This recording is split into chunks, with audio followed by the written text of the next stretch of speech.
marking of evidences, ma'am, mga gaano pa po kayo ito katagal? And even the pre-trial conference, sa tingin niyo po, ilang mga araw pa ito? Alam mo kasi DJ, yung marking of exhibits depende sa nature ng allegation, no? O maalala mo itong confidential fund at saka itong unexplained wealth, parehas voluminous ang exhibits ng prosecution, no? And it will really take time bago matapos yung marking sapagkat we need of course to make sure that all documents will be marked. Kasi ang rule dyan, DJ, yung hindi na markahan, yung hindi mo na presenta during PTC, hindi mo na yan pwedeng i-present during the trial, no? Same is true with respect to the witness. Pag hindi mo na submit ang pangalan ng testigo during pre-trial conference, hindi mo rin yan pwedeng i-presenta during trial, no? May exception dyan.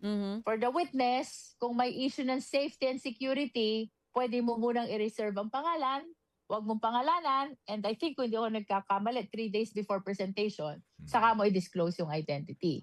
Pagdating naman sa documents, if they are not yet available or not yet within the knowledge of the party, pwedeng reservation lang muna at tapos 3 days before, saka natin i-disclose sa court bago natin i-present, no?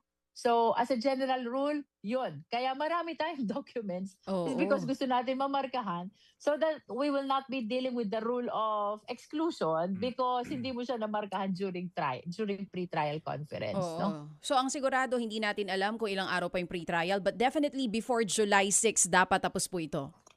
Well, I think it's clear kahapon that we will be starting the trial on July 6. That's why we are commending all the parties, including the impeachment court. Mukhang aligned kami towards this end na magkaroon ng trial as soon as we are done with this pre-trial conference. No? Submitted na lahat, DJ Chacha, ang ating issues, list of witnesses, list of exhibits. Ang natitira na lang actually is the marking because voluminous talaga. But once we are done, we will just be waiting for pre-trial order and thereafter wait for July 6, which will be the initial date for the presentation of evidence.